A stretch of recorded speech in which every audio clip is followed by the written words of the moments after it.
Hello,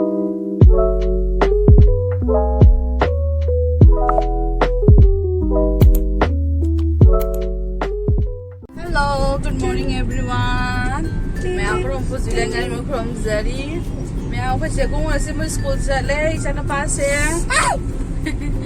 Nasi sa le school sa akong nasi nung sa yam na kan na churak tay tawi mam sa le weather sa tawi. Joy. It's me. What may say that one myself.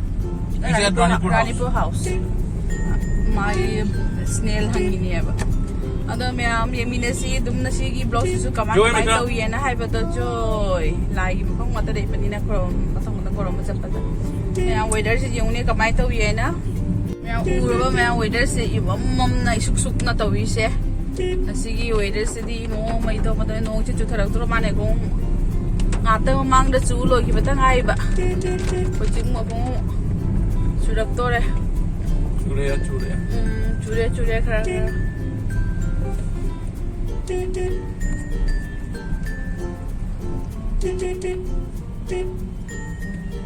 What's up, please? Please, Kare, Joy tawlo. Joy.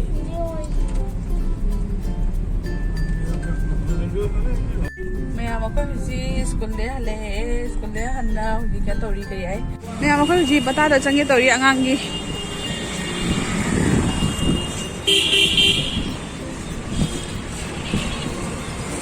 Sige angangi.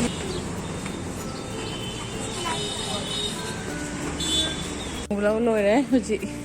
mà hà đâu coi mà ngắt tấn đi khoai này ông mới cái bill sẽ pay tàu rồi hồi tàu mà tao mi ngồi lôi ra cái bill pay tàu cái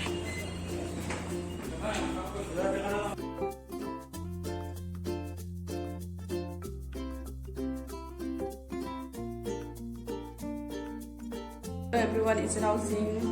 ma'am I blog से ngana makha tala lo hoda budo adu duni ngang se parlor chatle ichana pagi pose khara su leire adu do lo hoda ai masam se hair spa to ge na khan bani ba ko adu su to bana ngatre adu ge gi se canteen de sumna chalu ge ba ko aham de canteen chalaga do mathang da ai parlor da mu change to ni ma'am do ying minasi kamai kamai na to bi ai do buji ai thok na ba to ge ko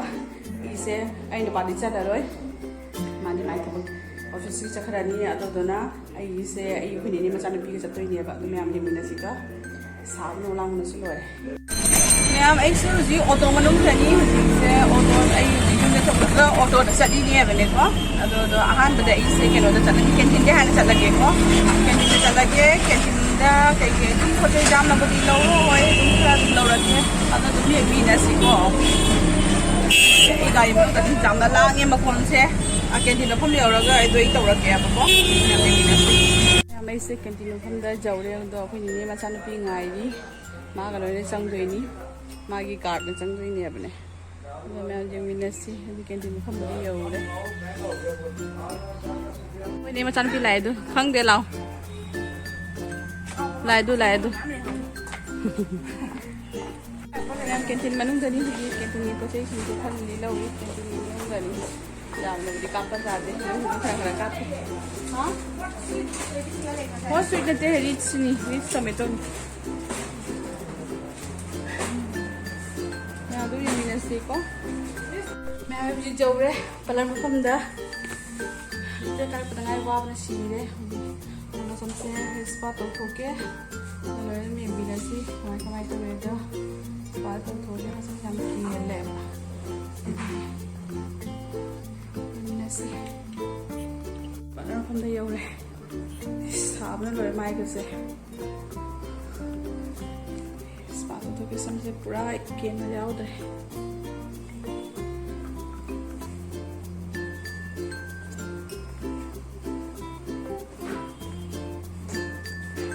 समझे कमन नी ना ने क्या तो के hair fall नहीं है बताओ दे से मेरे सना की पार्लर तो नहीं रही से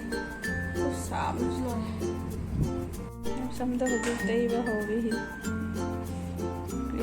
apply to wa hoi tapi na se gi na hoi gi hair spa ka to ba se tonga le bane ko hair fall ni na tonga le ai se ne hair fall gi to bane bane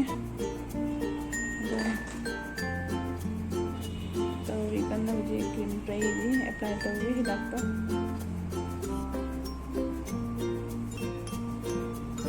Coke कना massage तौरी हुजिक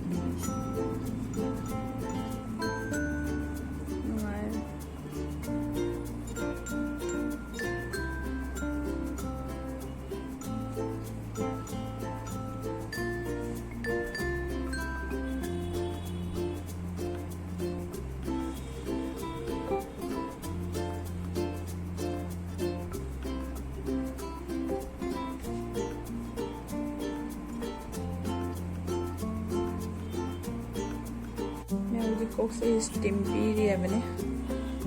कनो कोक तो oil massage तौरी बदो हुजी steam पीरी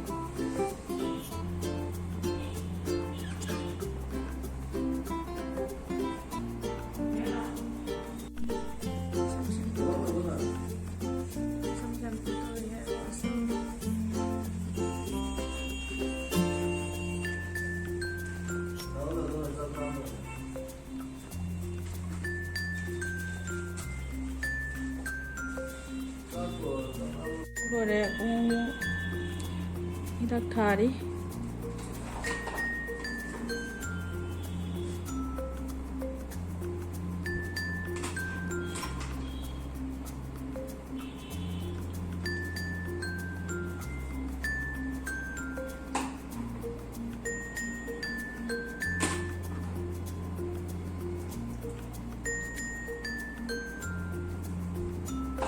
आई हुजिक लोयना थोकले मथक्तेगी हुजिक ऐसे परब चलिनी अगांग से स्कूल लाक्तोरे बने बस की पा दो नंगदे नंगरे चले हुजि जामना तो मैं हम आज जरोग थेंगनर सि जुम जरोगा कई कई तौवी पछे दिगले ई हाइबदु सुको मैं लगे हुजि जुम जरोगा मैं हम आई हुजिक ने हुजिक पार्लर मफम दगी लागा दुकान ममांगदा लेरी इचा नुपा मु हुजिक ने मा लापै मतम जौरे बदai चंगरोय ngai बने दनि मा स्कूल ले लापै मतम जौरे तो इसान खोना से पुसलगा आई जुम चंगरानी याम जेंगमीना सी जुम जौरागा मुन थाइलेरे पुबते हिंदु जुम जेंगहला किया बने मैं इसान नुपा की स्कूल बस लाए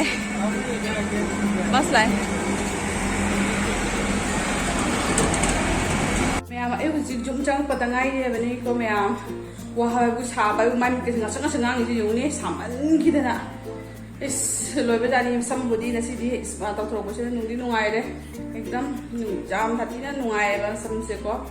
केमन खिदाई तौथुइनि आबने अदो मैम आई ने सा कैंटीन की पोचे लौरप के तौको सिंगो अदुम जेंखला के होय ngaतang लेरगा पोचे ngaतang फ्रेश होइथोकी के होइथोगा अंगांग से को इचान पा चंग पतंगाई ने होय को अदोगी मासी पिजे पिजे तौन कोन तौर लोरगा आई फजन इंग तब जेंखला के तुम के पोचे जाम हिजना लोबो दे को सारी पोचे गतनी को नोसि दुम लगे मैम से शेयर करके तो मैम आले को हेलो मैम एक्सरसाइज जाना लोरे चल पासु पिजाना लोरे समझे तारे अदो मैम नसाई की लेरे पोचे सिंगो कना तौरे करी है जे खलके अदो तलखना ने हां मांग द खरानी मांग द इन Amazon की चेंज पोचे नि पुरो थुंगरे बवा अदो सु हांगदोना लेरे अहान बदा ई कैंटीन लरोबा पोचे हिंदो अदो हान जे खलके जाम द बुदी हेना लेरे तरे ताना बे चा पोती का सु अखा इन Amazon की चेंज द सु लाए बने को अदो द द पुरो के खलके अहान बदा ई कैंटीन लरो पोचे हिंदे खलके से सो कपी से हान लोरे ए से भतन लोरे ई हाइदी अम लोरे लोबो जाइना इचान पागी जाना बे नि मा चानी नि ना हाइबदु को आइना चानी खन लोइबो से ग अमे थोनी अदना मागी से म लेरे अदगा नेकी अदगा असेगी कस्टर्ड पाउडर से असिना दुम आंग फ्रूट्स की केनो सला से बदा आइस के से ना का तो बदा बता लाए बने अदगी से म लौरे ए मागी ना फिर से लोपी रे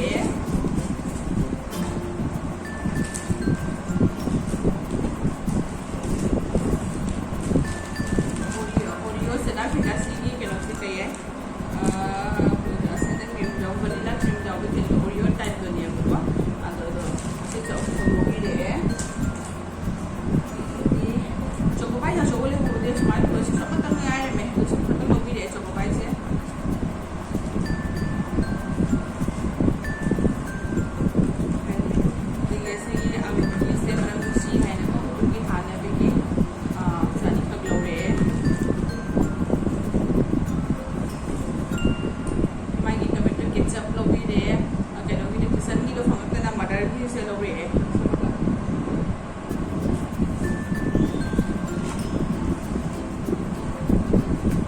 हाउस से लीटर अहम से तोाना तोाना से कई लीटर मंगा से सेमगा लौरे तोाना तोानबको सिना मागी कनो से मांगे सफलादी सफला होरगने से लौरे थाउ से थाउ लीटर अहम मंगा लौरे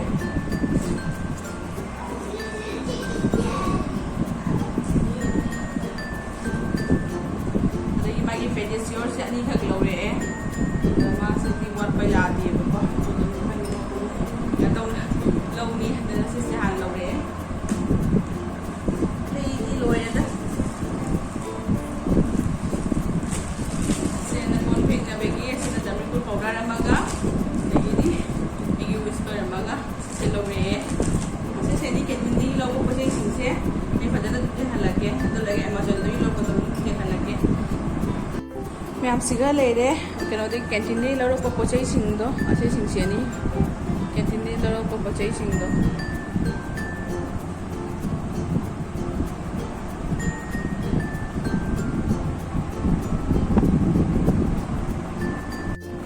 मैम ऐसे हुजिकी दो आइने कैंटीन लौरप पोचई सिंदो दु बुजा है ना को अदो दो हुजिके कभी कैंटीन लौरप द लाहु मा चपते मैम लौरे हेबा केने ऐसे इथों तो चपनी है रो लाइन गाड़ी दो मैंने चपनी ना मुझे हिंदू आइने प्रोपर खंबे की कैपेसिटी अदो द मो दु परे मथु ताबा खते हिदन दो मुझे गा अनि तो ना मैम जामना लोगो मनी के तुम दो माय दो सरे अदो द नि मैम मा जावरे गदी को तुम मुझे दनु जहां प्रोग्रामिंग मदो तुम प्रोपर जाए बने तनी मैम मथन न को मोय मिने सी मुझे एमा जल्दी ला को से को एमा दु जो तुम थुंगरे भी तो मा नाइना हम तो को तो तुम ये खल लगे मैम द को एमा जल्दी ला को से एमा जल्दी ला को से के आहा दा से किसमिस से केजी मनी से किसमिस से मचेने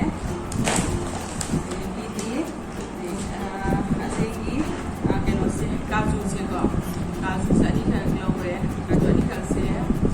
सिगा मनी चुपदा मानी से अनी खर लौरे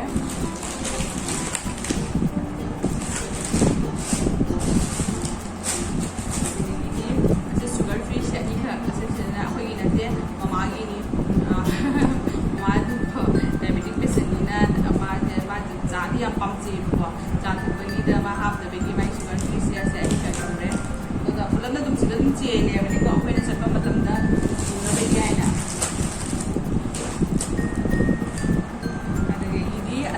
घी से अनी खर एवरीडे घी से एवरीडे घी से तीना हावे घी पुनमक्सी इचा नुपास से घी से मचाएब घी तौरगदी चादे घी याम हावे एवरीडे घी से अनी खर लौरे अनी खर से थमनी आदा थीरनी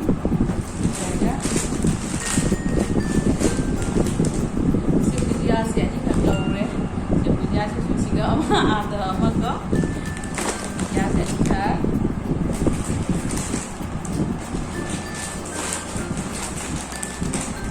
असे खट्टा मीठा से बिकाजी की खट्टा मीठा से ताना वाला से लौरे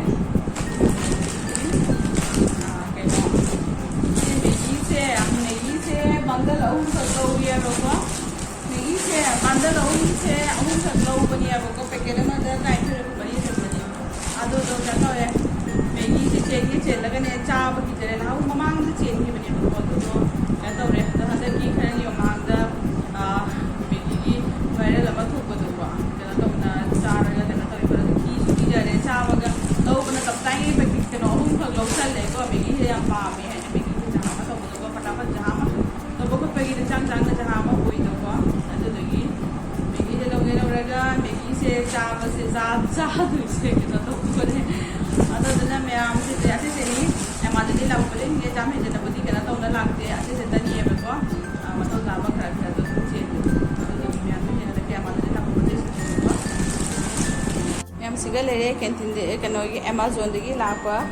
पोचई सिंदो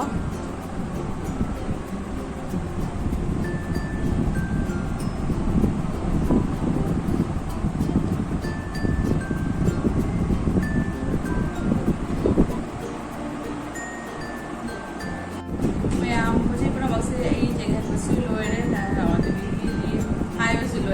ꯁꯤ ꯂꯣꯏꯔꯦ ꯃꯌꯥꯝꯒꯅꯤ ꯉꯔꯥꯡꯁꯦ ꯑꯩꯁꯦ ꯇꯥꯎꯟꯗ ꯀꯩꯅꯣ ꯆꯠꯄꯅꯦꯕꯀꯣ ꯉꯔꯥꯡꯁꯦ ꯏꯆꯥꯅꯨꯄꯥꯁꯦ ꯁ꯭ꯀꯨꯜ ꯆꯠꯄꯅꯤ ꯑꯗꯩ ꯏꯆꯥꯅꯨꯄꯥꯒꯤ ꯃꯥꯒꯤ ꯃꯆꯦ ꯈꯔꯁꯨ ꯏꯆꯥꯅꯨꯄꯥꯁꯦ ꯁ꯭ꯀꯨꯜꯁꯨ ꯂꯧꯕ ꯁ꯭ꯀꯨꯜꯁꯨ ꯀꯩꯅꯣ ꯇꯧꯔꯦ ꯀꯔꯤ ꯍꯥꯏ ꯂꯧꯕꯁꯦ ꯑꯩꯈꯣꯏꯅ ꯆꯠꯂꯨꯔꯦ ꯁ꯭ꯀꯨꯜ ꯂꯧ ꯆꯠꯂꯨꯔꯒ ꯍꯜꯂꯛꯄꯗ ꯃꯥꯒꯤ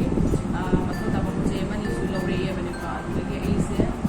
ꯆꯦꯃꯤꯔꯁꯅ ꯑꯩ ꯄꯥꯔꯂꯔꯗ ꯉꯔꯥꯡ ꯆꯪꯉꯛꯄꯁꯤꯗ ꯊꯦꯡꯉꯦ ꯇꯧꯅ ꯑꯗꯨꯝ ꯊ꯭ꯔꯦꯗꯤꯡ ꯑꯃ ꯇꯧꯔꯒ ꯑꯗꯨꯗꯤ ꯍꯜꯂꯛꯑꯦꯕꯀꯣ ꯑꯩ ꯀꯣꯛꯁꯦ ꯍꯦꯌꯔ ꯁ꯭ꯄꯥ ꯇꯧꯊꯣꯛꯀꯦ ꯑꯃꯨꯛꯇꯪ ꯍꯥꯏꯅ ꯍꯥꯏꯕꯗꯨꯒ ꯃꯥꯅ ꯍꯥꯏꯔꯦ ꯍꯌꯦꯡ ꯑꯣꯏꯅ ꯉꯁꯤ ꯑꯣꯏꯅ ꯆꯠꯂꯣ ꯍꯥꯏꯅꯅꯦꯀꯣ ꯑꯗꯣ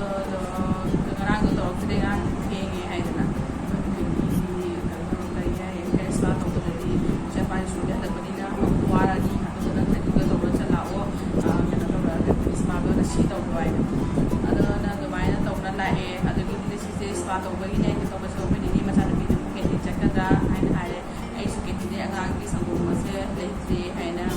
ꯇꯧꯕꯗꯒꯤꯗꯤ ꯑꯉꯥꯡ ꯁꯪꯒꯣꯝ ꯄꯦꯗꯤꯁꯤꯌꯔꯁꯦ ꯑꯅꯤꯈꯛꯇ ꯂꯧꯒꯦꯅ ꯈꯟꯕꯅꯦꯕꯀꯣ ꯃꯌꯥꯝ ꯀꯦꯟꯇꯤꯟꯗꯒꯤ ꯃꯥꯔꯀꯦꯠꯇꯩꯁꯨ ꯂꯧꯕ ꯌꯥꯏꯑꯕꯀꯣ ꯃꯥꯔꯀꯦꯠꯇꯩ ꯂꯧꯕꯁꯦ ꯀꯦꯟꯇꯤꯟꯗꯁꯨ ꯄꯨꯔꯥ ꯈꯥꯏꯕ ꯈꯦꯠꯅꯕꯅꯦꯕꯀꯣ ꯑꯗꯨꯗꯨꯅ ꯏꯁꯥꯒꯤ ꯃꯤ ꯂꯩꯇꯕꯀꯣ ꯀꯥꯟꯅꯕꯗꯣ ꯑꯗꯨꯝ ꯂꯧꯕ ꯀꯩꯅꯣ ꯇꯧꯕꯤꯗꯅꯀꯣ ꯐꯩꯅꯀꯣ